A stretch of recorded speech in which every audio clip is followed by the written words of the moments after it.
Yo,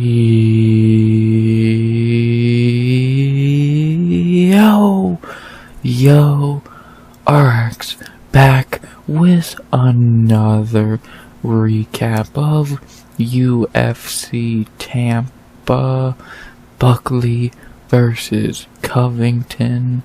We back with another recap of a card that was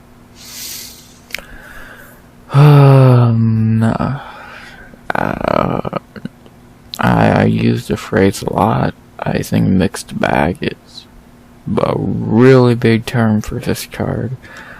I thought this card was fine. Might be the word I used. It was fine. I think it's heavily carried by highlights because fight-wise, it was not very good. Prelims were good. Prelims were solid from top to bottom, pretty much. Main card is pretty much carried by two great knockouts because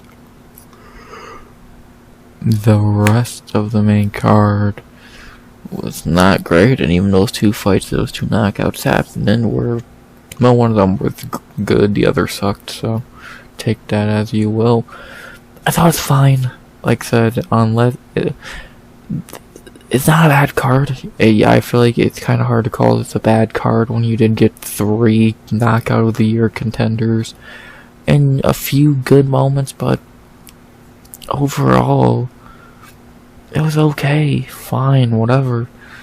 The fight quality was fucking dreadful after a while, so I'll talk, like, when we get to those bad fights, I will bring that up. Yeah, on the prelims, there was really no problem with that. The prelims were good, so I don't know. I'm not upset with this card. Again, I thought it was fine, but could have been better. I think could have been worse. I also think. I don't know. I'm not upset. Pretty fine way to end the year. Outside of that, not really much else I could think to say. What we got here was fine, and I'm here to recap it for the last time this year. So unless I'm forgetting to say anything, it was fine. Hard to call a card bad when you got 3 knockout a year contenders, but it's also hard to call it great when you had some pretty bad fights after a while. You see my dilemma? Exactly.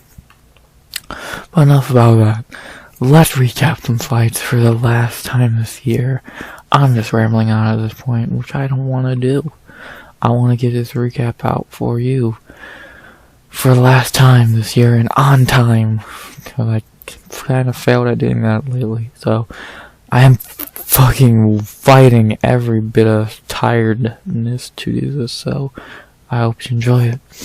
Hope you enjoy this, because y'all deserve it.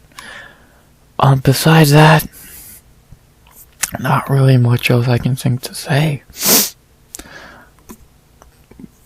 Decent card, fine card, whatever. I'm ready to recap it. Before I do, please like, comment, subscribe. I'm gonna set any sub goal. I'll start that back up when we get to the Darren Hebos card next year. Yeah, we failed the sub goal. Shit happens. Doesn't bother me. Thank you for watching, subscribing, whatever the fuck you did. It means the world could care less about a goal. It was just a pipe dream. But enough about that. Let's recap some fights. One last time. You ready? I know I am. So let's get to it. Ready to recap some fights? Let's do it. UFC Tampa. 13 fights left in the year. For last time. Let's recap. Here we go. We begin the night in the straw weight division with a fight that went nothing as expected. I don't think anyone predicted this, and if you did, I want to see fucking proof, because I don't think you did. And then our first fight of the night in the straw weight division, we had Piera Rodriguez versus Josefine Knutsson. So it was okay. Round 1 was fun. They kind of just were swinging back and forth. A little bit of ground game, but Knutsson was able to get up and fight back. It was a fun round. Close, but kind of clear for Piera. She did a little more of that round on the feet and on the ground. And it led to her taking round 1. Round 2, kind of more one-sided. She was able to get the takedown some more and keep Knutsson down. Still a little bit close, but overall it was more just Piera dominating on the ground, a little bit on the feet if I remember. And then round 3, she just dominated Knutsson. She got the fight down and just kept her down for, 4 minutes it felt like. So she just fucking dominated Knutsson in the 3rd round when the fight was already pretty much over. And that led to a 30-27 Piera Rodriguez. Yeah, I don't think anyone's gonna disagree with this decision. The closest round was round 2, and even I think that's pretty fair to say Piera won that round. It was just domination, which I thought I'd be saying this the other way around about who was dominating who, but no. Piera came out here and just beat the fuck out of Knutsson. She was pissed off, and she came out here like a house on fire. On the feet, she was able to beat her up some. On the ground, she was throwing her down and keeping her there. Piera looked great. This is the best she's ever looked in her hardest fight so far. So, we gotta give her props, right? To fraud check one of the few decent looking female prospects is annoying because now we have even less, but impressive. And it wasn't some fluky 29-28. It wasn't some bullshit. It was pure domination. I don't even know if you can give Knutsson a round. She didn't do anything. So, yeah, it was kind of cool, Piera domination. Which again is incredible to think about saying 48 hours ago. So, I don't know. Like, crazy upset to begin the night. Plus 210. I think she might have been even a bigger dog by fight time. 9%. That's insane. She just fucking dominated and started the card off with a big upset. Gotta give her props there. It wasn't a bad fight, I would say. Was it a good fight? Not amazing, but it was alright. I wouldn't call the fight bad. It was a fine fight and just a really dominating performance by Piera Rodriguez. Not very much else I can say. Props to her for just fraud checking the fuck out of Knutsson. Simple as that. To talk about each fighter real quick, I'll start with Piera La Fiera. 3-2 now in the UFC. Really should be 4-1. For that bullshit headbutt DQ. I guess she's good. I said in the breakdown I had no idea what she was good at. And apparently it's everything. Ground game, striking, cardio. Okay, good for me to know that now, because I've never seen her do any of this shit before. She didn't show any decent striking in these fights, or cardio, or ground game. But I guess she's just great at everything now. Got it. Hell, I'll give her, I can't even fucking really make jokes. Good win for Piera. And again, her best win for her career. So, I'll give her props. Maybe she's a real prospect, I don't know. I still am shaky, but she gained a lot of respect here, at least from me. I still think she loses to a lot of people, but she definitely jumped up some rankings, at least in my opinion. With a performance like that versus a really decent looking fighter going in, it's hard not to respect that. Piera looked great. Again, top performance of her career. For getting me fraud checking of someone to end the year. Can't do much better than that. Respect to Piera. She looked great. She did great. Domination. Not really much else I can say. Great win. Great performance. To talk about her opponent, Josefine Knutsson. Yeah, she's a fraud. She has no fucking idea how to stop a takedown. Like, are we sure she went to Hamzat's gym and all that? Because if she did, she didn't fucking learn anything. So, like on Contender Series, she fought a bum. In the UFC, she fought Marnik Man, who's a bum. And Piera, who she probably got a lucky win against. It's probably a robbery. Let alone Piera kind of did close to the same thing Piera did at one point.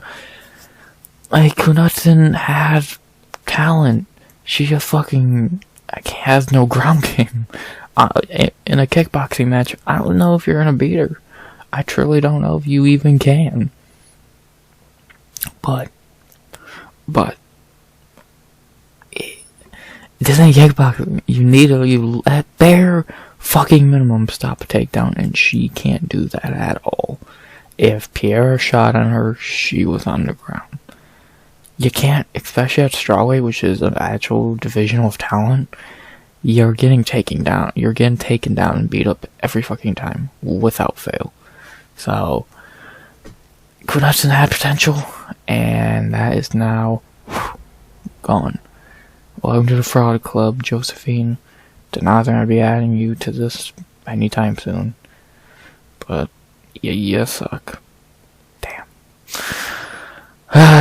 We're not expecting a fraud club member to end the year, but what you get, I guess.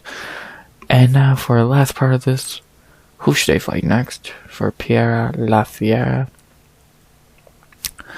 After a win like this, you're right back into talks to fight someone decent.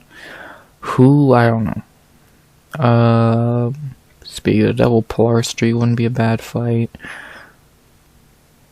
At least for you to step back for Brazil. Brona's not a terrible option. Yasmin Hawagui. Kellen Souza's not bad. I don't hate that option. I think Lima's too big of a jump, plus I think that goes really bad for Piera. I don't hate the Ketlin Souza idea. I forget who I said she should fight after the Yasmin win. But Piera and Ketlin, it makes a lot of sense. Ketlin's coming off a giant upset win. Piera's coming off a giant upset win. Might be a decent fight. Outside of that, who does she fight? She's not going to get a top 15 fight against someone like Pinheiro. No one cares about Amorim. Lima was a bad option to go with. Why would you fight Yasmin? Or fucking Polly? Sam Hughes? Why? Yeah, I like Piera and Kellen Souza. I think that's a solid fight between two fighters who are not coming off upset wins. Big upset wins at that, so I like it. Piera and Kellen Souza. I'm out to see it. Do it. And no, I don't care who Fraud Knutsson fights. My bad. I'm so sorry. Besides that, I'm gonna stop rambling on about this fight. It was fine. I don't got really much bad to say about it. Was it a top tier fight on this card? God, no. But was it the worst fight on this card? No. I think there's bare minimum 3 fights worse than it, and might even be more, so yeah, decent fight to begin the night, big upset to begin the night. And who should they fight next? I like Piera Rodriguez versus Kellen Souza. I think it makes sense. I think it makes sense. 2 fighters come off big upset wins. Let's see it. Sounds like a good fight to me. Book it. There you go.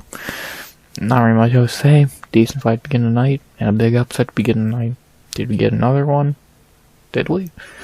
Maybe later, but not right off the bat. But good way to begin the card. After that, we go to our second fight of the night in the bantamweight division.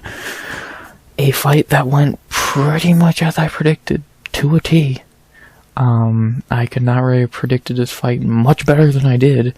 And then our second fight of the night in the bantamweight division, we had Davey Grant versus Ramon Taveras. Well, again, I could not have predicted this fight much better. I thought Davey was the best underdog on the card. I thought he was better than Ramon. I did not think Ramon was very good, nor do I think he was ready for this type of fight. And I was ready, and I was right on pretty much every fucking regard of what I just said. You can go back and watch the breakdown. I was completely fucking right. For 15 minutes, Davey just was the better fighter than Ramon on the feet. Like, they just had a striking match, a kickboxing match, and Davey was better. Like, sorry. He just, like, Ramon just tried to throw big shots to get the knockout or something instead of, like, trying to fight back. Like, for every shot Ramon landed, Davey landed 15. Like, it's the same thing he did against Series City. He's just trying to land one big shot when you need to do more. You can't just fucking sit back and throw 2 big shots in a minute over a span of a minute thinking you're gonna get a knockout. Like, it was never gonna fucking work. And that's why he lost this fight pretty dominantly. Davey put a pace on him he couldn't fucking really fight back against. So, I said it, he was just not ready for a guy like this. He was not ready for a step up like this. I don't think he ever will be. He's just not that guy. He's not that good of a fighter. Like, his last 3 fights were losing to Series City by bullshit finish, beating Cortavius Romulus, who sucks, and beating Series City, who sucks. So, I'm not, like, sure how those fights can lead you to think he beats Davey Grant. Like, I'm happy the betting odds and people woke up on there, like, Topology didn't, but most people woke up about that and were like, yeah, Davey should win this. If you got on Davey when he was the underdog, good for you. That was easy money. I just don't see what people see in Ramon. He has power in his hands, and that's about it. And I guess Davey Grant, he connected with Davey, like, good 1 or 2 times, and that's it. The rest of the fight, Davey just kind of scooted around the cage and out kickboxed him. So, it's that simple. It's a lot like Piera Rodriguez fight. It's just a one-sided fight. Ramon really just had nothing for Davey. It was pretty fucking, well, not as dominant as Piera, but still, it was just a one-sided fight. So, not really much else I can say. Again, I predicted this fight perfectly. It was just free money with Davey Grant being an underdog. He's the underdog, and he looked like minus 210, minus 220. So, 38 years old, I guess. That's a 38-year-old on a 1.5 layoff is scary. But this one was easy. Not really much else to say there. Decent fight, nothing amazing, nothing you're gonna remember, but it's fine. I can't really say it was a bad fight. And, yeah, unless I'm forgetting something, let's get into the fighters. We'll begin with Davey again. Like I said, 38 years old, coming off a neck injury. I get why people were suspicious of him going into this, but he looked great. Man is 38 and still got it. He looks as quick as he did before, as powerful as he did before, as good of a striker and kickboxer as he did before. He's still really good. Like, I thought that neck injury might slow him down a little bit. That's the main reason I picked by decision. He's coming back from a fucking neck injury at 38 years old. He looked great. Again, he looked fucking phenomenal. To look this good after a 1.5 layoff versus a guy 8 years younger than you is impressive. Davey still got it, man. He's still one of the best guys outside of the top 15 in this division. And he's still gonna hold his own with those unranked guys like your Basharats, like your Talbots, like your Barcelos, like your fucking all those guys. So he's good. He's still really good. He defended his spot here. We'll see how far he can go. One last run for the old man. He deserves it. Good win here. Good performance. Looked good. And talk about the opponent, Taveras. Again, I just don't got a lot to say. I don't think much of to Ramon. He never impressed me in his 2 wins, and he didn't impress me here. He got outclassed by the wiser, better veteran. Like, again, with 1 year, you can beat up Cortavius and Fury City, who are not good. But when you get a big step up against Davey Grant, I just did not think he was winning this fight, and he didn't. So, maybe he'll get better from this. If not, then he'll probably be cut by the UFC within a year or 2. I don't think he's that good. He has power. His striking's okay. That's about it. I don't remember even seeing his ground game. 3 submissions. Nice. But, yeah, I just don't think much of Ramon, especially at 135, where the ceiling is so much raised even to be a decent fighter. I don't think Ramon is going to do a lot in the UFC. He does not scream a real prospect. I just don't see it with him. He proved me wrong, but he proved me right here. So, ciao. All I think left to say is, who should they fight next? For Davey, 38 years old. And still really fucking good. Who could he fight? It'd be fun to see him fight Raul, but yeah, I doubt they do that. Douglas still have Andrade. Didn't they fight? Or am I high? They've never fought. That's interesting. I know they were meant to fight back in the day. Interesting. I don't mind that. I don't mind Douglas Silva Andrade. Cody Garbrandt would be a fun fight.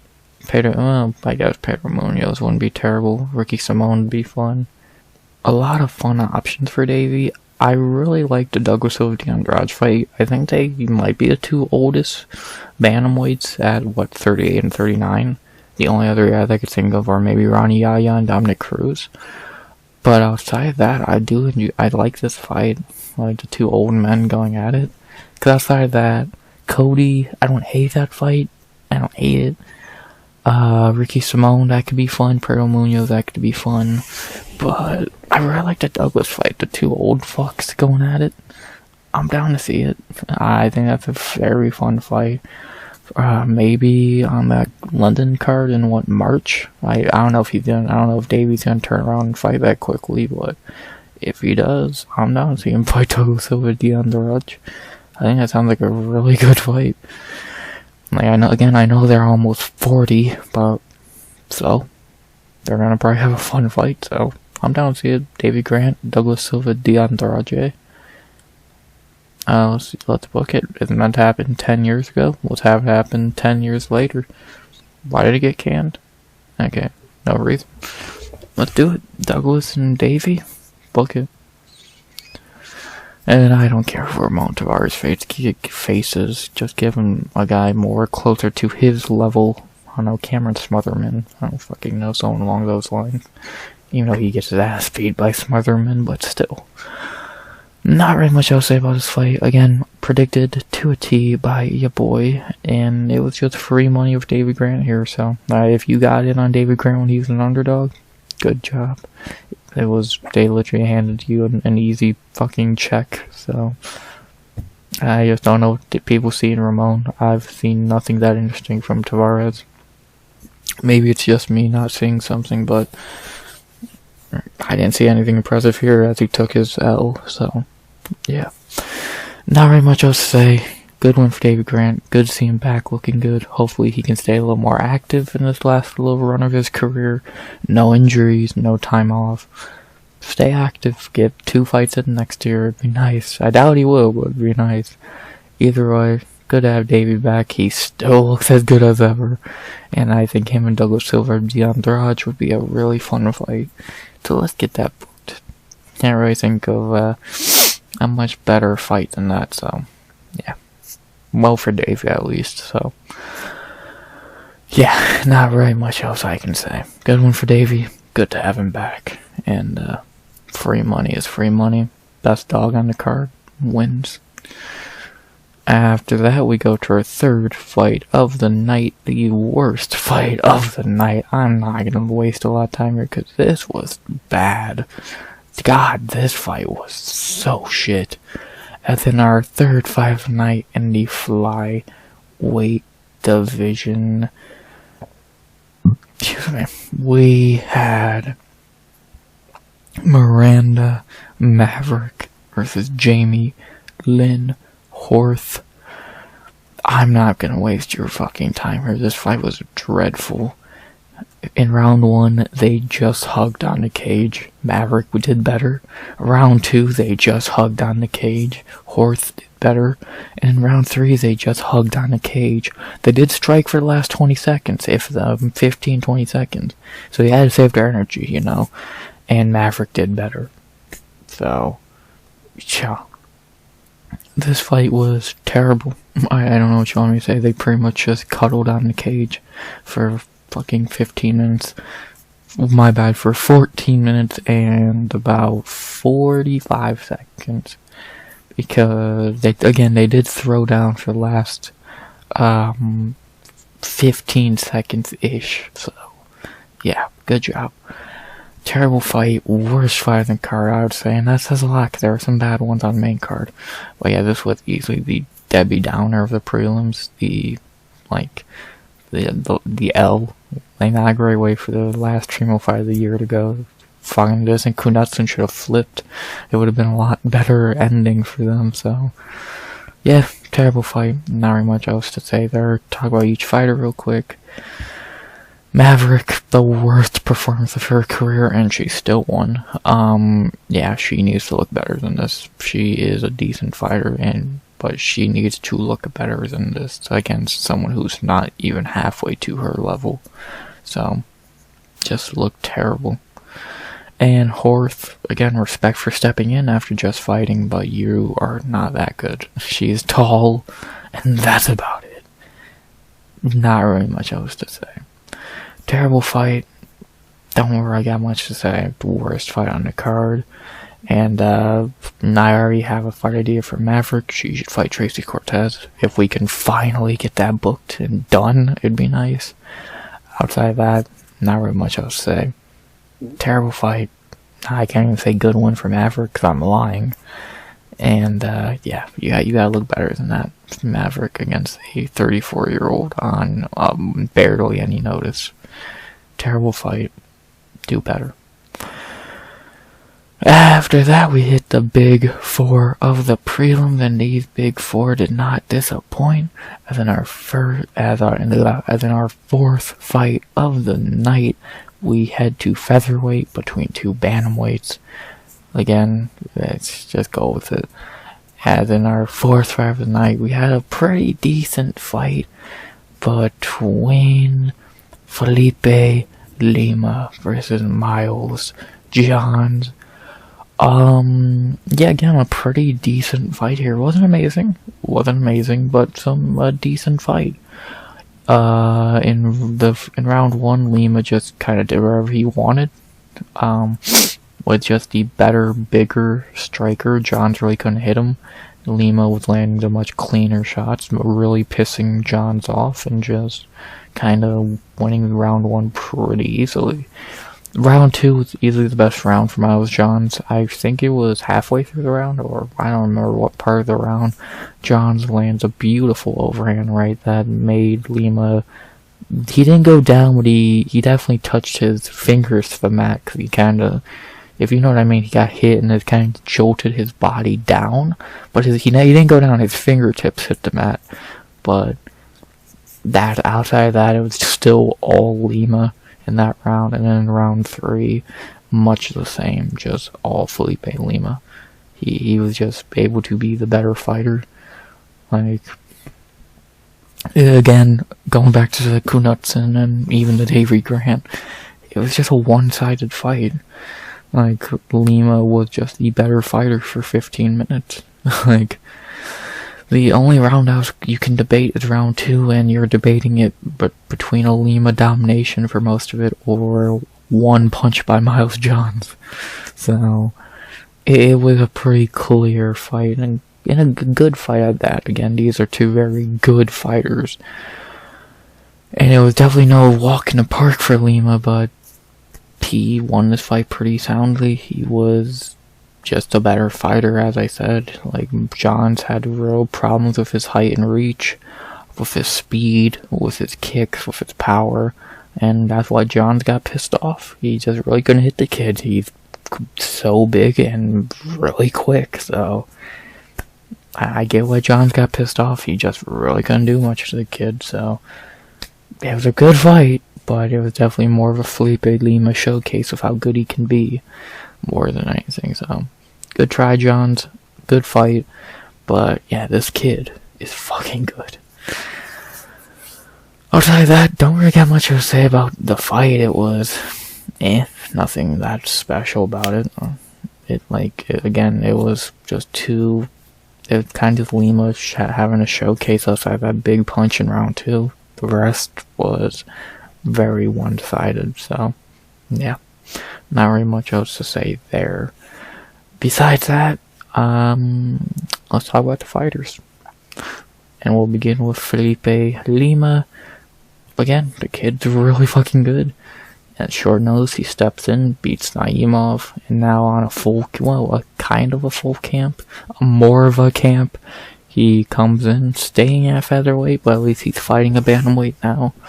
And he beats Miles Johns pretty soundly. It was not really that tough of a fight for him. He didn't look minus... Did he look minus, 260, 280, whatever y'all had him at? He looked good. I told you Johns was not going to be a pushover. I know a lot of people thought Lima would run through him, but Lima definitely had a little bit of struggles with him at times. Johns is a good fighter. Lima's just better.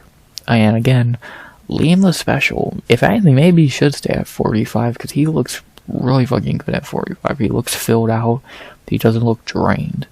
But if he wants to go to bantamweight, let's see the kid at bantamweight finally. Let's see it, 26 years old. Let's finally see him at bantamweight. He has his first win over a bantamweight.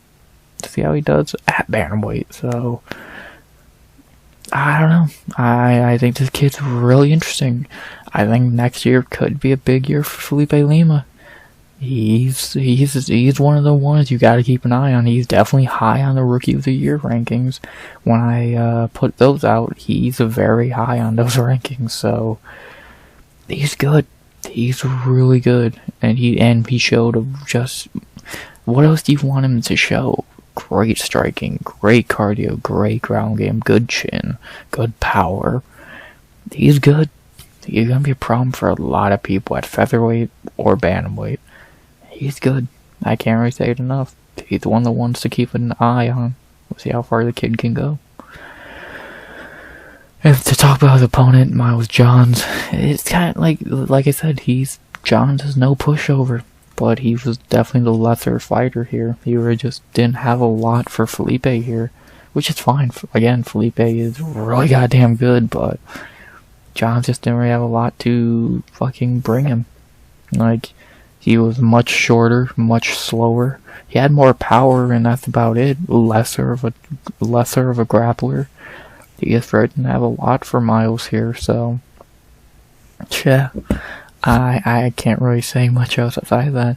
I still think Johns is a good fighter. He'll probably win his next fight, but he just is not really to the caliber of beating the higher echelon of the division. Again, his best win is Douglas Silva de Andrade, who's really good, but you're setting he's kind of like what I said of J.V. Grant. He's in that caliber where he's not going to be top 15 or a champion, but he's in that caliber of your Basharats, your Talbots, your Barcelos, your Andrades, your fucking Ricky Simone's, Cody Garbrandt, where he's good. He's right outside the top 15, but he's not really, let's be honest, he's not a top 15 level guy, so I think Johns is a very talented fighter. I feel like he's a little bit underrated to an extent, but he's just not a top 15 guy, you know what I'm saying? So, I think he's good. I think he's probably gonna go on another winning streak. but I don't know. He's not a bad enough fighter to go on a losing streak, but he's not good enough to make a big winning streak, if that makes sense. Yeah, that's the best way to describe him. So, he's good, but he has a ceiling, and he looks to have hit his head on it again here, and now he's back down to the floor. Let's see how he bounces back, like he has before. Only thing I have to say now is, who should I fight next for Felipe Lima? No, I'm not going to give him a featherweight fight. I'm going to give him a bantamweight fight because he's a goddamn bantamweight. It's just too bad we've not got to see him fight at bantamweight yet. So, we're making baby steps. At least he finally beat a bantamweight. He just needs to now fight at bantamweight. So, even though, again, I still think he looks pretty goddamn good at featherweight. But if he wants to move down, move down. Who does he fight, though?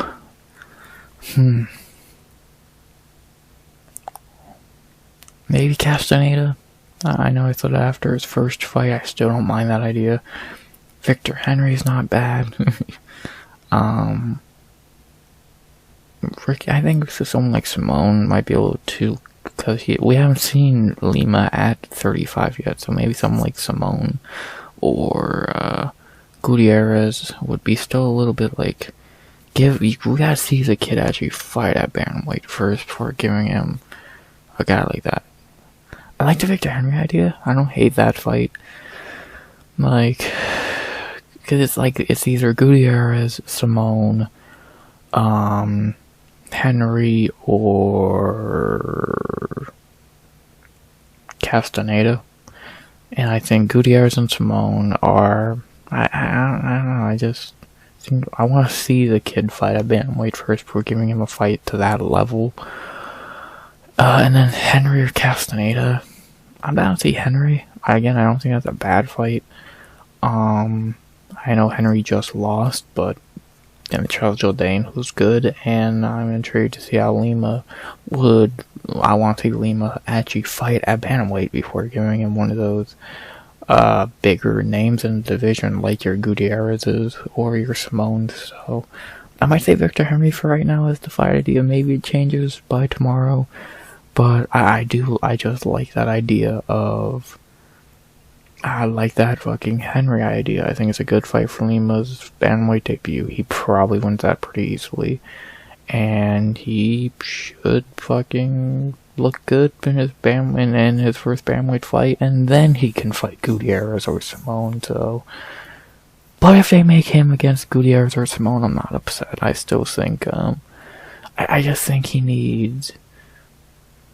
I want to see him make his bantamweight debut first, you know what I'm saying? So, maybe it's just me. But outside of that, not very much else to say. No idea for Miles Johns, because I don't know where this really puts him. He could fight a lot of people, so I'm intrigued to see who they give Johns. It's always interesting to see who Miles Johns fights, so let's see what they do with him. Well, so let's see how he bounces back. He'll probably get an easier fight like a Richie Lang or something like that. A fight he should be able to win pretty easily, so... But I guess we'll have to wait and see. Outside of that, not very much else to say. Good win for Lima. Decent fight overall. And, who should I fight next? I like Felipe Lima versus Victor Henry. Again, a nice, easy fight for Lima. A nice veteran fight for Lima in his bantamweight debut, if he finally moves down to bantamweight. And, yeah, I think Henry's a good option. Quick, easy win for Lima to get acclimated to 135, and then he can fight a Gutierrez or Ricky Simone or something like that. So, but if they throw him into the Shark Tank with Gutierrez or Simone right off the rip, I don't mind. I'm just thinking more logically. I think Victor Henry's the fight, but we'll see. Either way, can't wait to see Lima fight again. One of the rookies of the year in 2024. Let's see how far this kid can go. 26 years old, has all the talent. Let's see how far he can go. Good win against a tough veteran in Johns. And let's see the kid move down to bantamweight finally and have that debut down there. I'm excited. Great win for a great young prospect. After after that, we stay at featherweight, but this time with real featherweights, or borderline lightweights. As in our 5th fight of the night, we stay at featherweight for a fight that was just a beating more than anything. Shockingly, just a mauling. As we had Woodson versus Fernando Padilla. The best way I could describe this fight is, I thought this fight was stupid to begin with when you looked at it logically and matchmaking wise, and it got proven correct that this fight was fucking stupid. Padilla was not halfway ready, not even 10% ready for a guy the level of Woodson. He had nothing for him. He literally had nothing for Woodson, and it showed from the minute it started. Like, Woodson was able to chop down his legs. He beat up his body, beat him up on the feet. I think he dropped him with a leg kick at one point, I believe. I know he dropped him before the finish, but I believe he dropped him with a leg kick. He just beat the shit out of him for 4.5 minutes, and then late into the first round, Woodson just bum rushed him, dropped Padilla, and he KO'd him. Like, it was a mauling. He just beat the shit out of Padilla for 4.5 minutes. Because Woodson's a decent guy who's a borderline ranked fighter, and Padilla is not. Like, again, I just thought this matchmaking was stupid. You fed poor Padilla to a guy he had no business being in there with. I thought this fight was stupid from the minute it was booked. Again, Woodson should be fighting like a top 15 guy, or borderline. Padilla is not even top 40. So, like, on paper, it's a fun fight. 2 tall, lancy dudes, so I didn't mind the fight, but at the same time, it was a logicless fight. So, fun fight, but was there any logic behind it? No. So, I can't really say much else besides that. Woodson just looked great.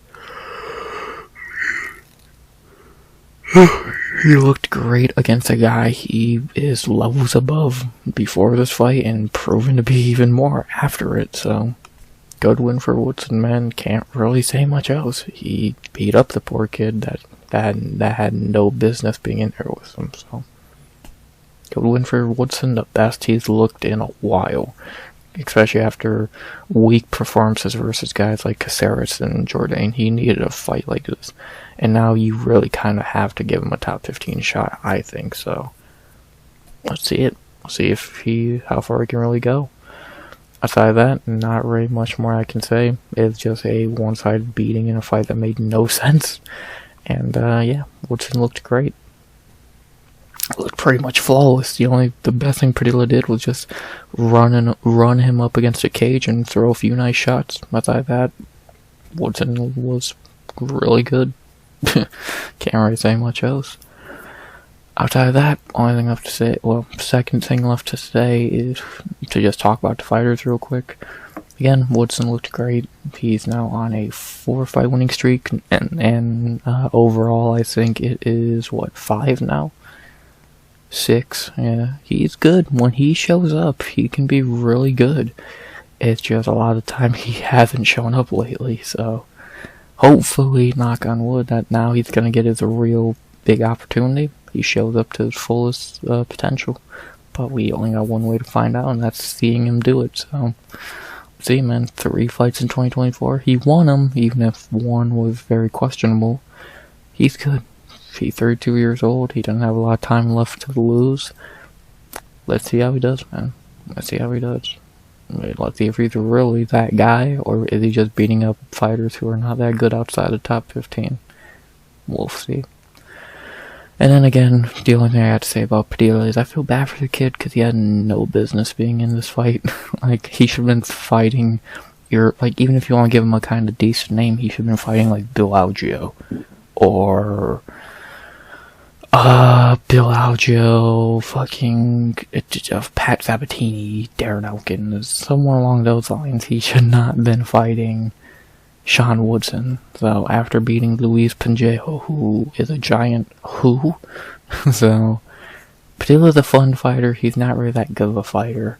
he's just fun. He has good power in his hands. He's a decent striker, but he's not going to be a top 15, top 20 guy. Again, he's not even top 40 probably, so... Yeah, he's a fun fighter, and that's about it. What left to say now is, who should they fight next? For Sean Woodson, he's kind of in a pickle, I think, because he does deserve a top 15 fight, but I think the whole top 15 is pretty much, like, has better fights. Like, you will just look at the bottom. I think Ige should fight Giga. I think Bryce should fight... Ige should fight Giga. Bryce should fight Qatar. Lerone should fight Stirling. Emmett should fight Allen. Ortega's moving up. Yair should fight Evlaev. Lopez and Volk and Ilya need to figure out what the fuck they're doing. So that leaves and Edson is fighting Steve Garcia. So that kind of leaves Sean Woodson without a real fight. Like, what is he gonna fight? Sadiq Youssef?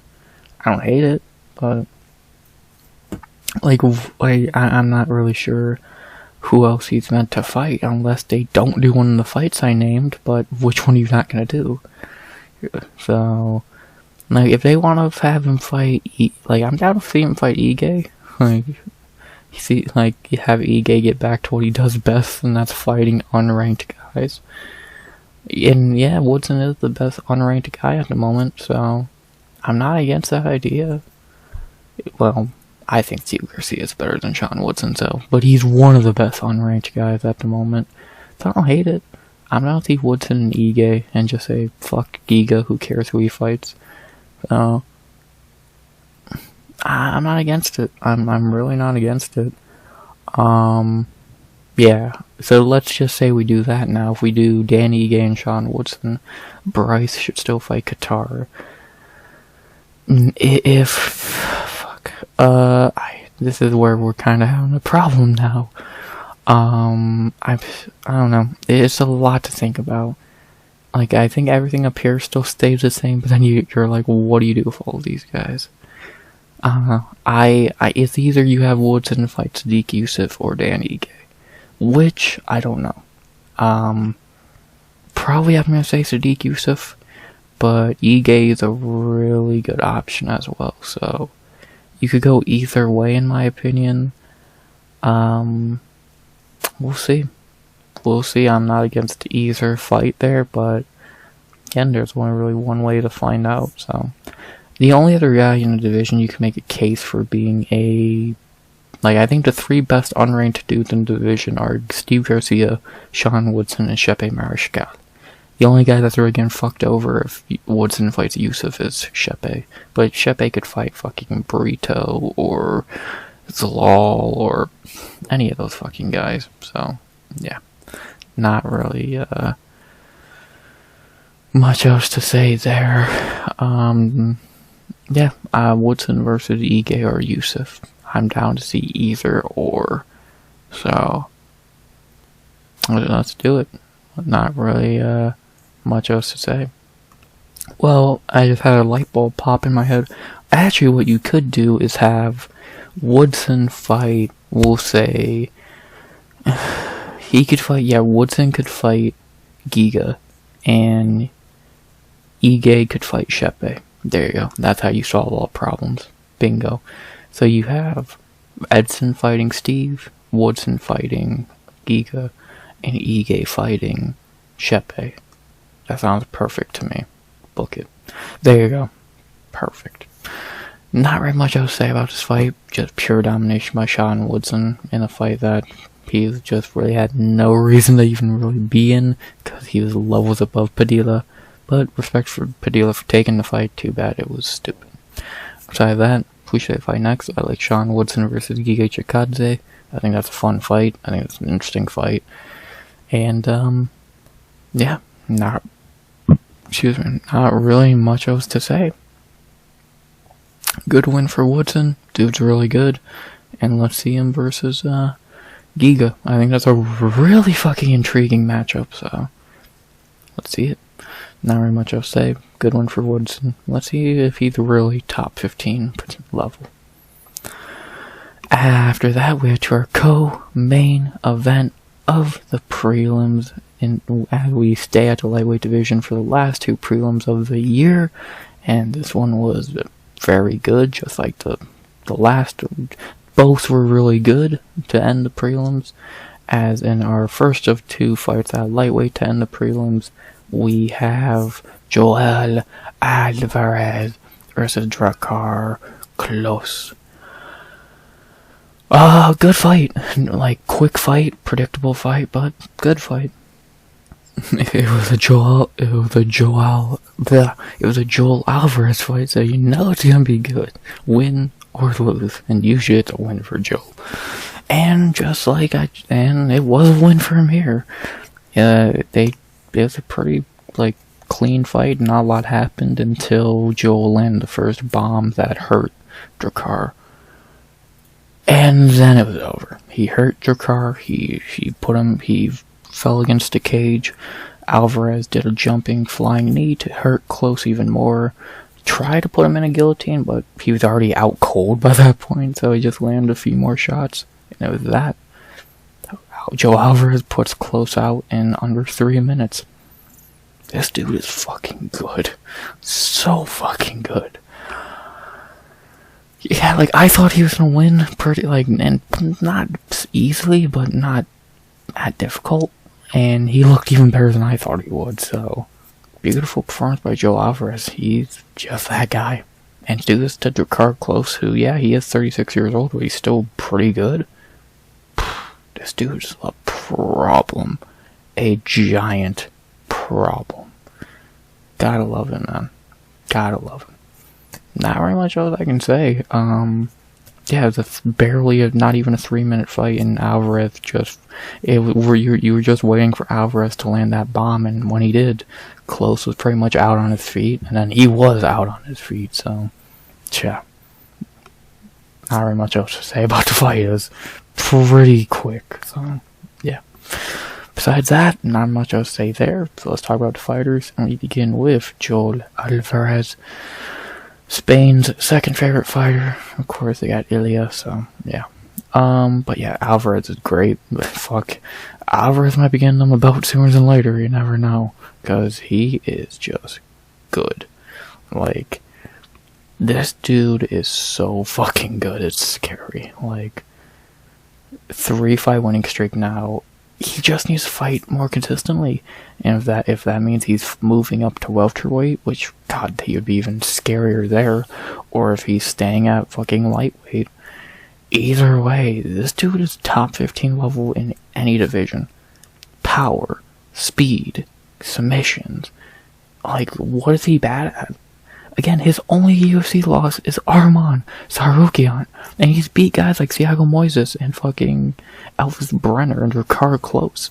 He just needs that top 15 shot. He did get a shot, but it was against goddamn Arman, who's Arman. So, I don't know what you really want from Alvarez. Like, he's not gonna beat Arman Tsarukyan. No one is. The only guy that could, the only guy that can beat Arman is fighting in January. So, yeah.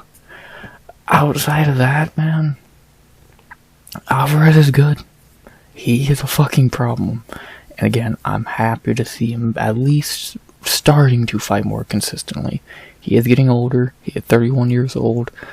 And these weight cuts aren't going to be that easy for him as he continues to get older. They're not even easy for him now. So if he can just stay active, get into the top 15 at lightweight, try and get up those rankings ASAP, we have a problem on our hands. So, and then when he can't make the weight anymore, just move to welterweight, where I think he can be a top 15 dude. So, he's good. Spain, you got some good fighters right now. Ilya, Alvarez, you got some good ones. You should be excited, because this guy is a problem. And then to talk about Drakkar Klose, he's 36 years old, and his chin's always kind of been shaky. Like I said, he's a good fighter, but his chin's always been shaky, and his winning streak was not the strongest. Again, Brennan Jenkins, Rafa Garcia, Joe Selecki. Like, when Joaquin Silva was your best one on a winning streak, that kind of says a lot, so. No hate to Klose, he's a good fighter, but he's 36 years old, and he's not the most durable, so it happens. Not really sure what else to say. Like, he'll probably get back on track in his next fight, but he's not going to be a top 15 dude anymore. He's just going to probably have a few more fights. I could see him having like 3 or 4 more fights and then retiring. So, well, let's just enjoy what few fights we have left at Drakkar Klose, because dude never has a boring fight. And, yeah, about it. Let's enjoy what we have left at Drakkar. Pretty simple. Only thing left to say now is, who should they fight next? For Joel Alvarez, there's one fight you gotta do. I don't need to go to that. There's one fight to do, and I don't think he's booked at the moment. How do you not do Jamey-Lyn and Joel? Like, the fight is right fucking there. Who the fuck on earth wouldn't want to see this? Fuck, if I said this after the fight, Joel Alvarez is what Jalen Turner wishes he was. Like, this fight books itself. Alvarez, 3-fight winning streak.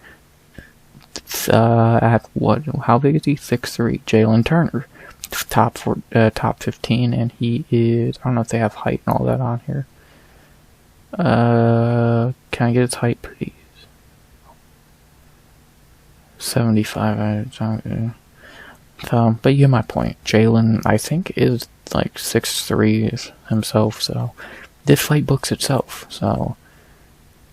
Book it. I can't tell you. I don't know what else you want me to say. Book it. So, yeah.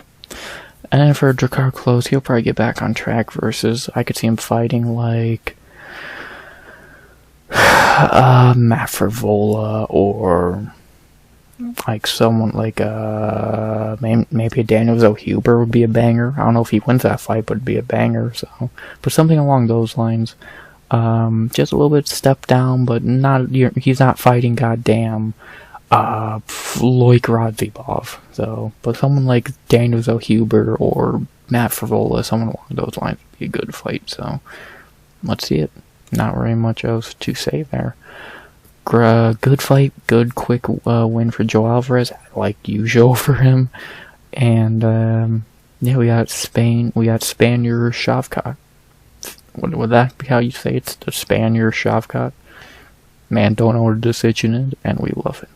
Great win for Joel Alvarez. And who should they fight next? I like Joel Alvarez versus Jalen Turner. I think we all like that fight, because how do you not do that fight? It's right there. Book it. Come on. So, yeah. And Drakkar will bounce back versus a step down. So, yeah, pretty simple. Not very much else to say. Great win for Joel Alvarez. Dude is really good. And Lithium versus Jalen Turner, because that fight books itself. Not very much else to say. Great win for the Spaniard. And now, the last prelim of 2024. Staying in the lightweight division, we ended on a beautiful high note to end the prelims of 2024. As in our featured prelim in the lightweight division, the last prelim of the year, we had Michael Johnson versus Ottman Azaitar. What a way to end the prelims with a knockout of the year contender. You gotta love it. In round 1, it was close. It was a close round. Neither guy really did. Neither guy did a lot. How are people scoring round 2 when it didn't? Okay, that's a glitch. Round 1, it was close. I think MJ landed a few better shots, but it wasn't clear. It could have went either way. I still think MJ landed a few better shots, but not like that matters. As 2 minutes into round 2, Ottman just said, "Fuck it, I'm biting down my mouthpiece and throwing," and it ended with him face planting the goddamn ground, out cold. It was kind of Holloway Gaethje like, where MJ just hit a beautiful, I believe, with the right hand, right? Yeah, right hook, and Ottman just went face down into the fucking canvas, out cold. Michael Johnson still has the speed, still has the power. He still got it. The best, worst fighter ever, still got it. You gotta love it, man. How do you not love Michael Johnson? Is he good? No, but he's MJ. We all love MJ, man. We love MJ. It's that simple. I'm not really sure what else to say. So, like, what a way to end the prelims with a beautiful knockout, a knockout of the year contender, which I can't wait to do those rankings now with 3 more knockouts added. Great. But, yeah, it's hard not to be a fan of MJ. So, at 38 years old, he's still as powerful and fast as he ever was. And he just got another beautiful knockout here, so good for MJ, man. He still got it. Man, what a way to end the prelims with a beautiful knockout. You'll love to see it. Not very much I'll say about the fight because in round 1, not much happened. And in round 2, I just told you what happened. So, yeah, not very much else to say. Great win for MJ. And shall we get to the fighters? We shall. Again, we'll begin with MJ, because I pretty much said what I had to say. It's MJ, man. We all love Michael Johnson, and I can't believe he's on a 2-fight winning streak for the first time since 2018 versus Andre Fili and Artem Lobov. Wow. He's come back. Like, it's crazy that he started 2022 on a 4-fight losing streak. Since 2022, he is 4-2, and a lot of people would say 5-1 because he beat Malarkey. A lot of people think so. That's insane. At 38 years old, he still got it. Kind of the same thing as Jim Miller. I think MJ might be beating better fighters, so like he still got it, which is fucking insane. That he could easily be 5-1 since 2022 at 38 years old at lightweight, not heavyweight. Not light heavyweight, lightweight. And he's fighting guys like Mark Diakese, who is known for cuddling him. Ottman Azaitar, who has power. Jamey Malarkey, who is very dangerous. So, respect to MJ, man. He still got it. At 38 years old, he has as much power and speed as he ever did. I can't even believe it. So, I still think his chin is made out of goddamn glass. But he didn't have to worry about that tonight. So, God, good for him, man. Good for him. God love MJ. 2-fight winning streak for MJ in 2024. That's insane. Since 2018. Wow. Good for MJ, man. How do you not like MJ? And then to talk about his opponent, Ottman Azaitar. Well, I think we saw the last of Azaitar in the UFC. 3 in a row. All knockouts. Brutal knockouts. He's not good. I think Die Hard MMA podcast put it best. He's a fraud. He was a fraud. He beat Timu Pakulev and Kamaworthy, who are shit. So, like, he's a fraud. The second he started fighting real fighters, he got his ass beat. Frivola KO'd him. Francisco Prado KO'd him. Michael Johnson KO'd him. He's not that good. He has no chin. His striking is very overrated. And he's old. He's 34 years old. So, the Azaitars have to be one of the worst families in MMA. Abu is a fucking joke. And at least I'll give Ottman this. He's the better of the two. But that's not saying a lot when your brother's Abu Azaitar. So, Azaitar could have been a decent prospect at one point, then he did some stupid shit, fucked up his career, came back 2 years later, and he was never the same, so. PFL, you got a new lightweight? Probably. Maybe he might just go fight fucking regional, fucking cherry-picked fake fights or whatever, so. But I don't know how you don't cut Ottman at this point. Like, he's not good. 3 in a row. Hasn't won a fight since 2020. It's time. So, yeah. I can't believe Abu is going to be on the roster longer than Ottman. We're going to survive longer than Ottman. Crazy. See you, Ottman. Yeah, you gave us some fun knockouts. Doing them, either getting knocked out or getting the knockout. So, I'll give him that. He never had a boring fight. Outside of that, the only thing left to say now is, who should I fight next? For MJ, there's so many options for MJ, and all of them would be really fun. Let's see. Where do we begin? Jim Miller, that speaks for itself. How that fight's never happened, I don't know. Guram would be really fucking interesting.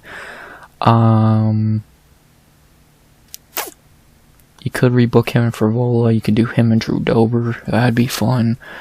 Drakkar Klose. You could do Bobby Green. But I just gave Bobby Green a fight idea. I think Bobby should fight Chase Hooper.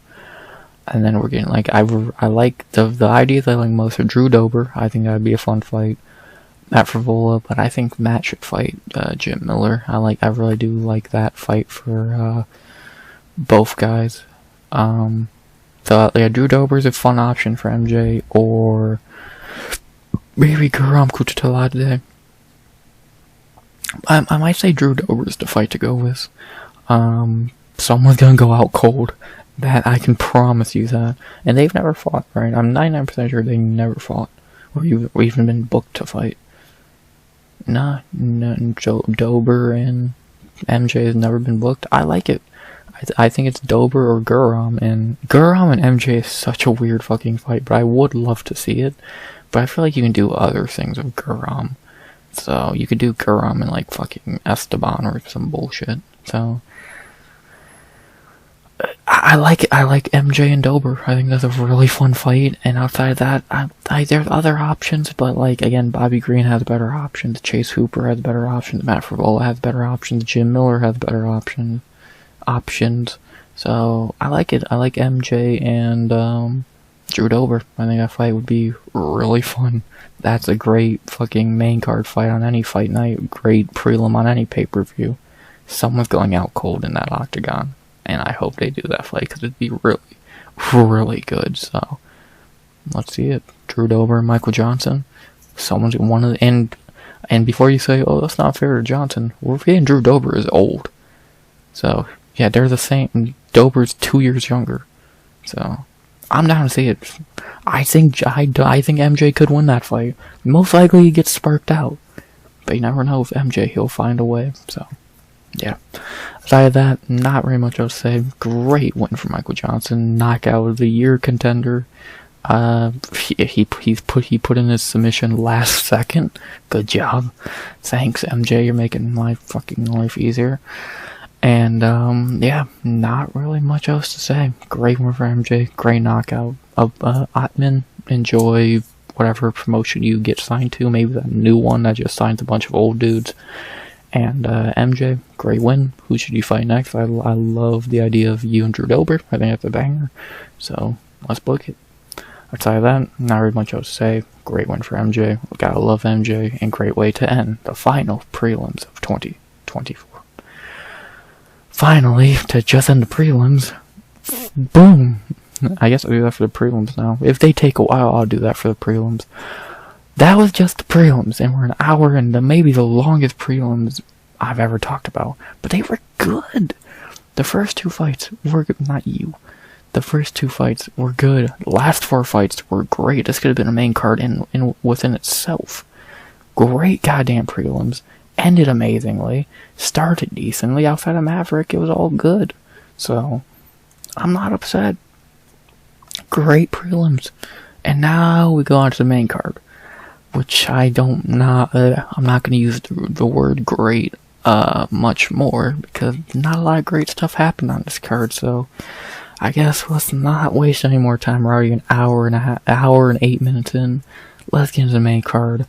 6 fights, the last 6 fights of 2024. You ready?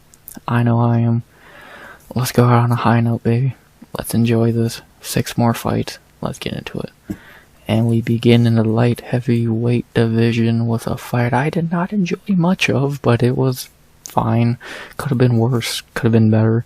And then our main card opener, our final main card opener of the year, in the light heavyweight division, we had Navajo Stirling versus Tuco Tokkos, or Taco Tucos. How the fuck you say his name doesn't matter, he's awful anyway. Not gonna waste a lot of time here, because this fight was probably the second worst fight of the night. Still better than the Maverick fight, but man, this was tough to get through. not gonna say a lot. I'm not gonna open up my scorecard because there's no point. For 15 minutes, Navajo just used Tuco as a punching bag. Because that's all Tuco is. Tuco Tokkos just thinks blocking is taunting. Or fighting back, I should say. He just thinks fighting back means taunt the guy. Which, that's not what it means at all, actually. He's not trying to fight back. He didn't really try and fight. He didn't try and fight Navajo. He tried to taunt him. Like, I don't get it.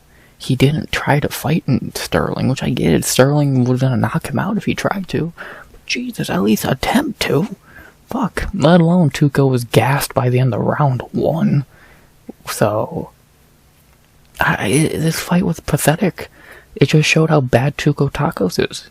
And Tuco reminds me of Jose Medina, a guy who shouldn't be in the UFC. Because just like Tuco, he shouldn't be in the UFC. So, I don't really know what to say. This fight was just a Navajo Stirling cardio work. And he looked fine, so I don't really know what you want me to say. The fight was just Tuco running away and holding block for 15 minutes. It was boring as shit.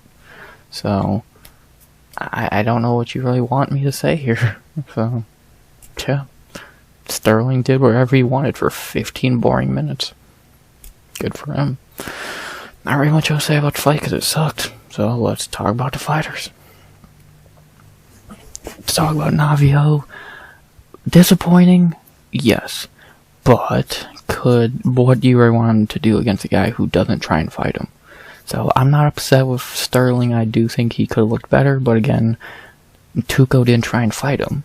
So it's kind of hard to fight someone when they don't fight back. So I'll give him a break. At least we got to see his cardio. He looked fine. Like, he was a little gassed, but that happens when you're fighting a goddamn punching bag. He got some good experience in there. Second decision of his MMA career.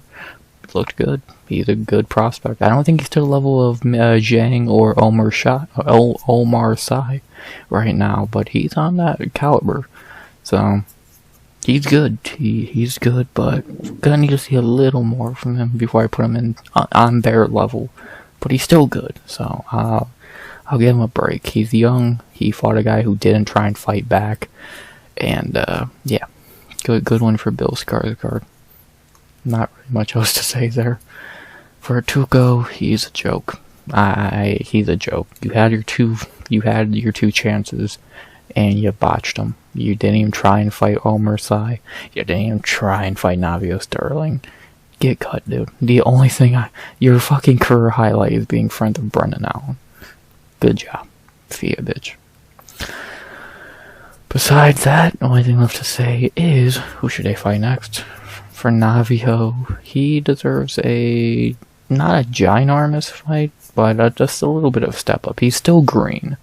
So, he's still pretty green, but I don't think he deserves to fight someone like a debutant. He deserves a guy who's, like, been around. Like, an Ozzy Diaz wouldn't be terrible if he's still kicking. If they didn't cut him, because why the fuck did he even get signed?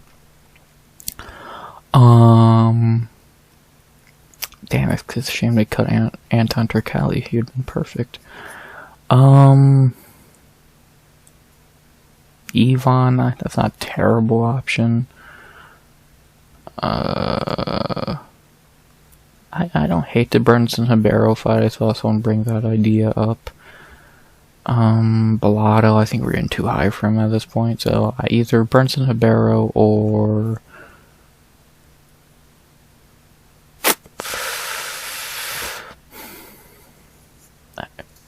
yeah, either Brunson or Ivan Urslan, and I'd probably go Brunson. So, or again, if Ozzy Diaz is still around for some reason, but I don't even know why he got signed to begin with. So, yeah, Brunson Ribeiro sounds like a good idea to me. Sounds like a quick, easy win for Navajo. Good way for him to get back on track. So, well, not get back on track. He didn't lose, but for him to get back on track in the terms of looking good. So, yeah, I'm down to see it. Brunson Ribeiro and Navajo Stirling. As of right now, that sounds like a good idea. Maybe I'll change my mind tomorrow, but that sounds like a good idea to me, so let's see it. Not really much else to say. fine win for Navajo Stirling. He did what he could against a guy who didn't try and fight back. And, yeah, not really much more to say. Good win for Stirling, I guess. Good debut. At least he got some time in the cage under his belt. And who should he fight next? I guess Brenson Ribeiro. I don't hate that idea. It's that or Ozzy Diaz, who, again, I don't know if he's still in the UFC. Because why did he get signed to begin with? So, yeah. And for Tuco's see you in Bellator, or where the fuck you sign. Because if they give you another fight, how? So, yeah. Good one for Stirling. Dude's a good prospect. One of the only 3 at light heavyweight, so we gotta pray he's good.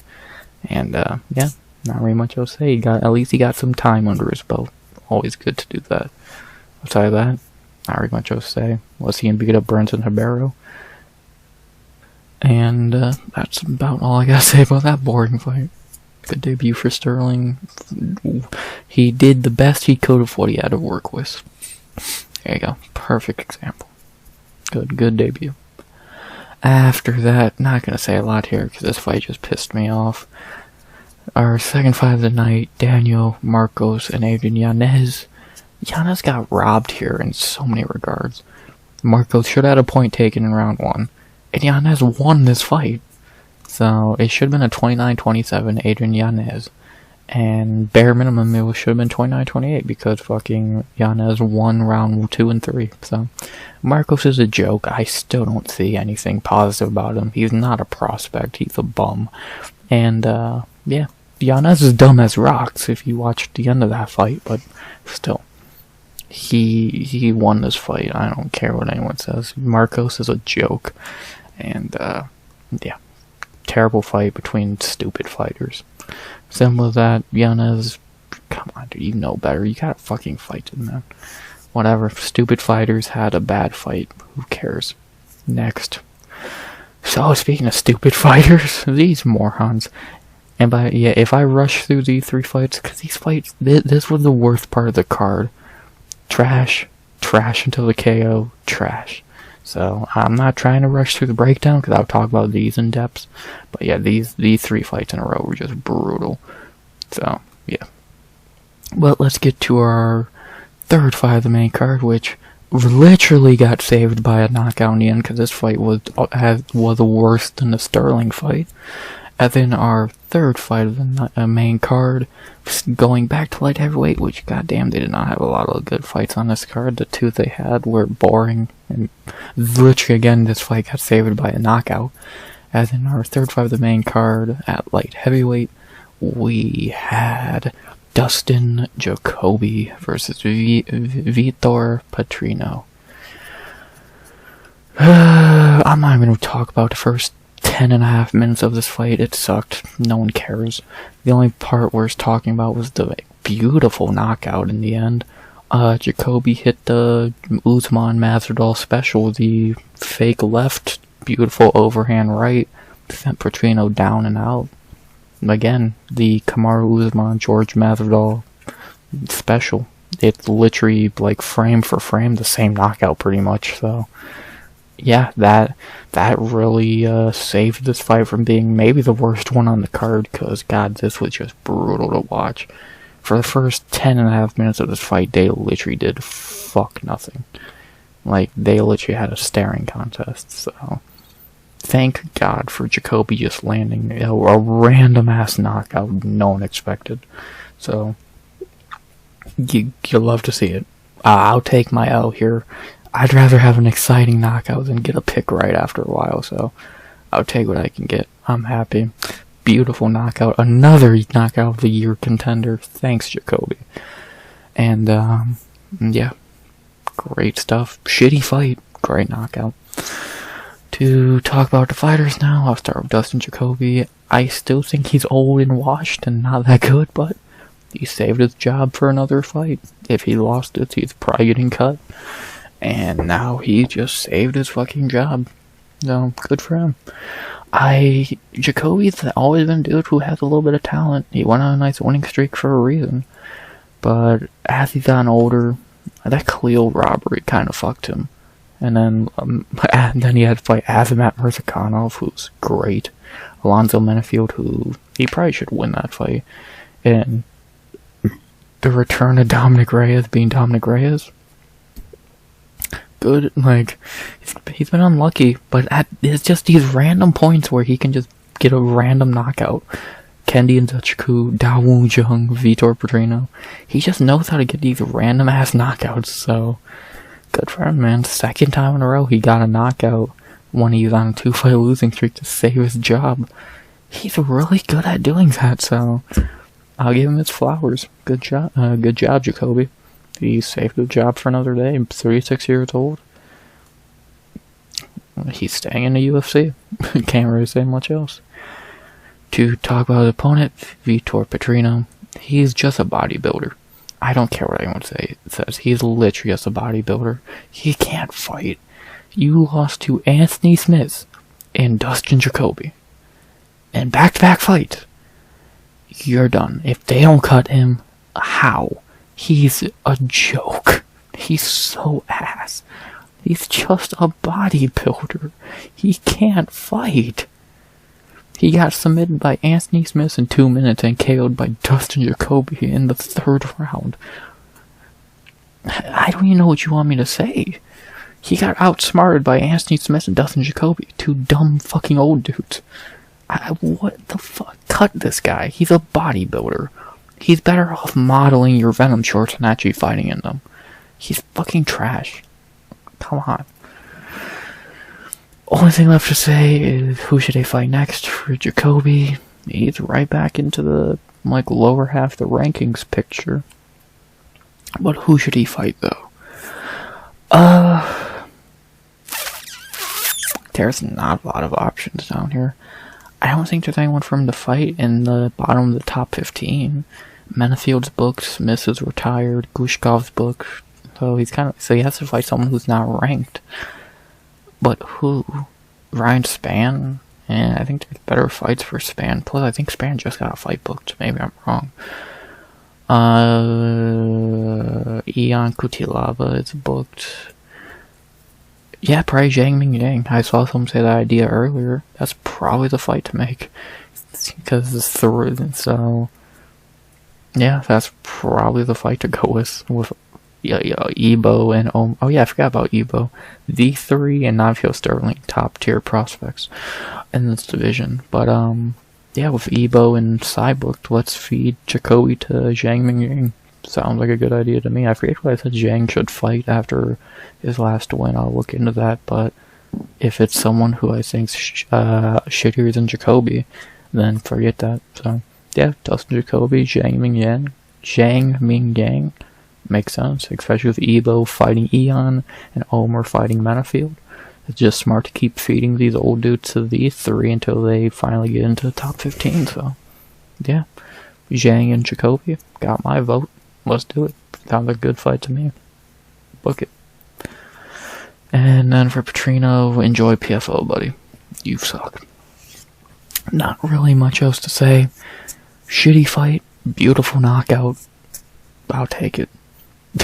I'll take it. I can't complain too much about that fight. So sucked. I would like if you had told me I could skip to the last fucking few minutes of the fight to the good part, but whatever. Good one for Jacoby. Crazy fucking upset. And who should he fight next? I think him and Zhang Mingyang makes the most sense. Why not get something out of Jacoby? You failed at feeding him to Petrino, so why not feed him to Zhang? So yeah, pretty simple.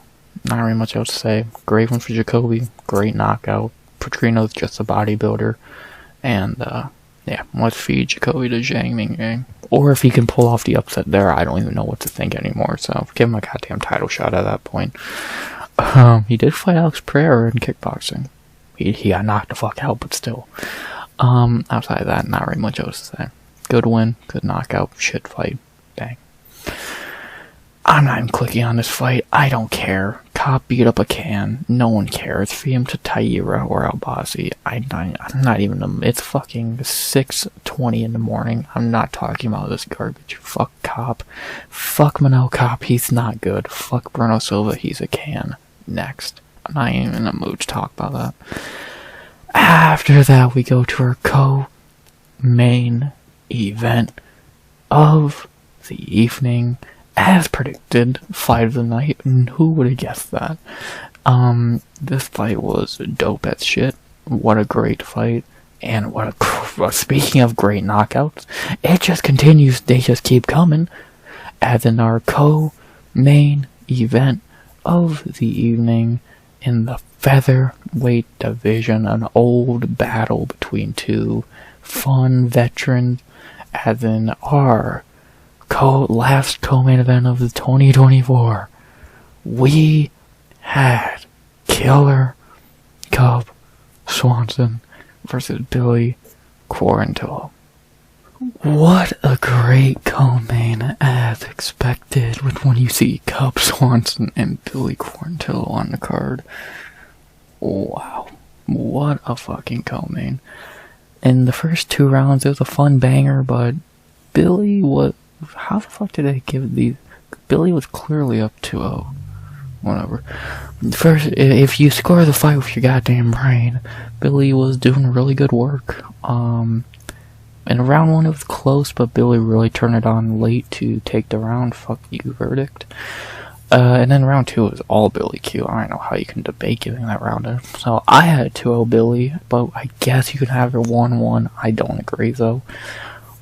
But not like it matters anyway, because 96 seconds in round 3, Cub hit Billy with one of the most beautiful 1-2s you will see, and Billy went down and out. At home, sadly, but at least Legend got one more moment. What a fucking knockout. Another knockout of the year contender, maybe the best one tonight. Goddamn, can you guys stop killing each other? I got 2 of these end of the year rankings this week. But yeah, beautiful. Like, great fight, and then to end with a beautiful knockout. I'll take it. Like, again, I still think Billy was winning, which makes it even worse for Billy, but great work from fucking Cub. He needed a finish, in my opinion, and he got that. He got that finish. He put Billy out cold. And, yeah, man, Cub doing Cub things. The Killer still had one more in him. You love to see it. Billy didn't, and Tampa didn't, but shit, man. A beautiful knockout's a beautiful knockout, no matter what way you want to cut it, so I'll take it. I'll take it. If I'm gonna lose a pick, at least, if I'm gonna lose a pick who was winning 2-0, I'll take it by beautiful knockout, you know? So, yeah, can't complain too much. Not very much I would say about the fight. Clear 5 of the night. I don't really need to tell you that. Everything else kind of sucked. So, yeah. Let's just get into the fighters. Again, for Cub Swanson, probably his last fight. I don't know why he would fight again after this. You can't end on a much better win and performance. He's a legend. Was he ever the top guy in the division? No. Was he ever top 10 or 5? No. But he was good. He was always good. He never had a boring fight. He's gonna bring it every time, and at 41 years old, he still has that killer in him. You love to see it, man. It's hard not to like Cub Swanson. Dude just had bangers. Dude just fucking had bangers. So, can't really ask for much else from a 41-year-old. So, if this was the last dance for Killer Cub, enjoy retirement, brother. Thank you for many, many highlights and moments and great fights. And, enjoy retirement, man. Thank you, Cub Swanson. And then to talk about his opponent, Billy Q, the hometown boy. Yeah, not a good homecoming, was it? I feel bad for Billy. He's a good fighter, but age is getting to him badly. Like, he's 36 years old, and he looks all of that 36 years old. He just turned 36 too. He's slower, he's more hittable, he's less durable. He does not have a lot of time left on the clock. Like, I gave him a break with the Zalal fight, and he was winning this fight, but man, he is looking all of that 36 years old. Yeah, that Edson fight might have broke him, to be honest, because he's not been the same. subpar performance against Damon Jackson. Yusuf Zalal, I'll give you an off night. Cub Swanson, when you're up 2-0. Bad luck, man. Bad luck. Age got to him. Again, age just got to him, and I feel bad because he's a really, really nice guy. He's probably gonna make fun of himself about this knockout on Twitter at some point, but age got to him. Father Time's undefeated, and it got Billy Q, man. Maybe hopefully he can have one more banger, because one more L, he's probably getting cut. But if he can have one more banger, I'm happy. I feel bad for him because he's a nice guy. But yeah, Father Time does not care if you're nice or not. If you're naughty or nice, they're gonna beat you. And they got him. I feel bad for Billy, man. Outside of that, really no fight idea, because one guy's probably retired and the other guy fucking just got knocked out, so not really much to say. If Cub fights again, I have no idea who it's gonna be against. So I hope he does. I think this is a perfect retirement for Cub. So I hope he enjoys it. And if he fights again, I don't know who it would be against. So I'm trying to think of another old dude in that division. Yeah, who is another unk in that division? I'm literally trying to think of an old dude at featherweight who would make sense for him to fight. Edson, but he's booked. Caceres, maybe. That'd be fun. Him and Duho Choi running it back would be cool. So yeah, Duho Choi, Darren. He already fought Darren Elkin. So I'd say Caceres or Duho Choi would probably be his best retirement options if he wanted to do one more dance. But outside of that, I really just don't see why. You can't go out on a much better fight than this. So just enjoy it. Enjoy retirement. 41 years old. Why have another fight and probably lose to Alex Caceres, Duho Choi, etc., etc.? So just enjoy retirement, man. You deserve it. And Billy, sorry, brother. Again, Father Time is undefeated. Not very much else to say. Great co-main event. Great knockout. The killer had one left in him, and he did it. Enjoy retirement, Cub, if this is the last time. Speaking of the last time, this should be the last time for the main event guy as well, and the last time we talk about a fight in 2024, and then our final fight of the year, our main event of the evening. This was sad. For me, at least. I know most of y'all are weirdos who are cheering this for no reason, but whatever, good for you. As in our main event of the evening in the welterweight division, we had a really sad fight to end the year, kind of like last year, as we ended the year with a fight between Buckley versus Colby, Chaos, Covington. Colby is so fucking washed. He looked terrible. Like, Colby looked fucking terrible. Like, he looked worse than I thought. I did not think Colby was going to win this fight. I said that in the breakdown. I said it all week. I did not think Colby was winning this fight. He looked worse than I thought he would. Like, he looked slower. He couldn't get a takedown. He couldn't really land a shot. For 3 rounds, Buckley just did whatever the fuck he wanted. The best offense Colby had was 2 takedowns and a spinning wheel kick or whatever the fuck it was. That's it. He didn't do anything. He got his ass beat, and it sucks. Like, it sucks to see Colby just 2 years ago taking Ottman to his limit in a rematch, in the rematch, and now 2 years later, getting smashed by Buckley. I feel bad. Like, I know no one else does. Again, y'all are fucking weirdos who pay Colby for playing a character. So what do you pay fucking WWE wrestlers for their character? Weirdos. But, yeah, I feel bad for Colby, man. He took this on short notice, and he looked terrible. He he looked better than he did in the Leon fight, but that was a low bar. He didn't break his foot this time. He might have broke his hand. He looked at his hand a few times after the fight, but I guess we'll wait and see. This was sad. I need to do a recap of the full fight, because, like I said, from the minute it started to the minute it ended, Colby got his ass beat. And thank God the doctor stopped it, to be honest. You're just saving Colby. The cut was not that bad. You're just saving the man from fucking more damage. So, more damage he doesn't need. So, it was sad. It sucks seeing Colby get his ass beat by a guy who he would smash just only 3 years ago. So, yeah, it's over for Colby. I don't know what else he could do. Like, he's not the guy anymore. He's just showing himself. Like, he wasn't Mr. Impressive before, because he mainly just taking people down and mauling them. But he can't even fucking do that now. So, it's over. It's fucking over for Colby, which sucks to say. One of my favorite fighters. My probably second favorite welterweight of all time, behind the GOAT. And it sucks to see him so fucking old and washed, but I just have Billy Q, and they're the same age. Father time gets to you, man. And it got fucking Colby.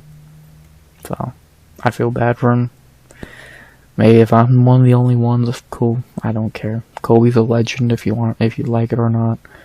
And, y'all gonna miss him when he's gone. And this might have been the last time we got to see him. So, we can't wait for y'all to be missing him in a few years. Y'all didn't appreciate him when he was here. You don't deserve to appreciate him when he's gone. But that's about all I gotta say about the fight. It was just a beating, so yeah. To talk about the fighters, I'll talk about Buckley first. Great win. Now 6-0 at welterweight. Dude's a real contender. And I pretty much said this in the breakdown, or I said on Twitter throughout the week, he's one away from a title shot now. He should fight Kamaru. It makes the most sense. It's him and Usman. It just makes most sense. He's called out Usman for a minute now, so now let's see him beat up Usman. Get one more quick win, and then he can fight. He could fight the winner of... Because most likely JDM is going to fight Leon, so have Shavkat beat Bilal, JDM beat Leon, JDM and Shavkat fight, and then Buckley can fight the winner. So, yeah. Not very much else to say for Buckley. Dude's a top contender. Something he was not even close to being at middleweight. It's good to see him being that top contender at welterweight. He really changed the narrative of his career. Good for him. Biggest win of his life. Good for him. Excuse me. And then again, to talk about Colby, I don't really got much to say. I said what I had to say, man. It's time. Like, again, just 3 years ago, he took Usman to the limit and got robbed. So, I don't know what you really want me to say. Hey, so was it from title on the line against Robbie? Cool. I don't know what you want me to say, man. I feel bad. Colby is a legend, if you like it or not. And, yeah. Sucks to see him like this at this point in his career, but that's where we are in the MMA world at this point. The guys we grew up with are getting older. So, yeah. Thank you for everything. If this is Colby's last dance, which I don't think it is, but if it should be, if it is, like it should be, thank you for everything, Colby. And, please don't box Jake Paul. Thank you, Covington. Only thing left to say now is who should they fight next? Buckley and Usman. Don't need to say that again. And if Colby did fight again, I don't even know who he fights. Like, nothing makes sense at this point for Colby, so just retire. So, just retire. Don't fight. I don't even know, again, who would he fight? Fucking, what, is he gonna become a fucking, an Apex guy? Like, I don't even know who he'd fight. Like, what, Ian? Like, why? So, just retire. Enjoy retirement. You got money. you got all your sponsorships. Just retire, Colby. Thank you for everything.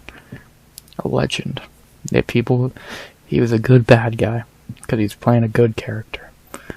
Thank you, Colby Covington. Finally, for the last time in 2024, boom. That was the card to go. I did not pick one last time. 7 of 13, 3 perfect, 425. It really should be 8 of 13 because Yanez got robbed, but whatever. The rest of my picks, biased. He was winning. Biased, bodybuilder, fraud. Fraud. There we go. My voice is so shot at this point. This might be my longest video at this point. The bonuses went to Fight of the Night, Billion, Cub, no shocker, and then Jacoby and MJ got performance bonuses as they deserve. That's perfect. Exactly what I would have done, so good job, Dana. And last and never least, if you missed a card, what would I say you should go back and rewatch? I would say everything outside of Maverick, Stirling, Marcos, and Cop. So, yeah, I would say if you want to watch this, you can. This was decent. All 4 of these were great. Just skip the knockout and then watch these 2 if you want. So yeah, really just 3 fights: 4. Cop, Marcos, Stirling, and Maverick. Outside of that, watch the rest of the card. It was a really solid card. Fuck, it took me an hour and 40 minutes to talk about it. Just this portion alone was great. And you add in the 3 amazing knockouts. It was a good card. And after really recapping it and looking deep into it, it was a good card. Yeah, a few bad moments. A lot of the fights kind of were lame, but it was really saved by knockouts, which I guess could be a blessing or a curse if you want to look at it that way. So it was fun. It was fun. Again, it took me an hour and 40 minutes to recap it. Probably my longest video. I enjoyed it. I enjoyed most of it. I didn't enjoy Colby losing again in the last fight of the year. I didn't enjoy that Cop fight. I didn't enjoy Yanez or Stirling or Maverick. But I enjoyed MJ's knockout. I enjoyed Petrino getting flatlined. I enjoyed Cub Swanson. I enjoyed Woodson and goddamn Joe Alvarez and Davey Grant and So I enjoyed it. It was a fine card. So I think the key word for this card, if I had to describe it, was enjoyment. So was it amazing? No. But was it fun? I'd say so. Was it a good way to end the year? Yeah. 3 great knockouts. I can't complain. A few bad moments, but overall, I thought it was a fun night of fights. Like a solid 7 out of 10. I thought it was fine. So, yeah. 7 out of 10. Can't complain about that 10 a year. So, yeah. Well, that's that. I'm not gonna do a real, crazy long, speech to end this video, because I'm gonna save that for my end of the year video. I'm going to do, probably next week after Christmas, between, I think, was it 27th through the 29th or something? It's probably gonna come out on the Sunday following Christmas. I think that's the 29th. So we'll see. That's my ideal point to post that, but it's gonna be between those few days. And, yeah, that'll be the next time you hear from me until we get to UFC Vegas 101. Boss and Dern. I'm not even going to talk about that right now. Don't care to talk about that. Fights are done. We got a little bit of a break for a few weeks, so let's enjoy Christmas. Let's enjoy the holidays. I hope every single one of you have a great Christmas with family, friends, whatever. Just enjoy it. Enjoy life. Christmas, I'll be back before New Year, so I won't talk about that. And, yeah, as always, I hope you enjoyed our 52nd recap of the year to go along for 52 breakdowns, or however many cards there's been. I did every card this year, every single fight. I hope you all enjoyed it. I hope I'm not wasting my time.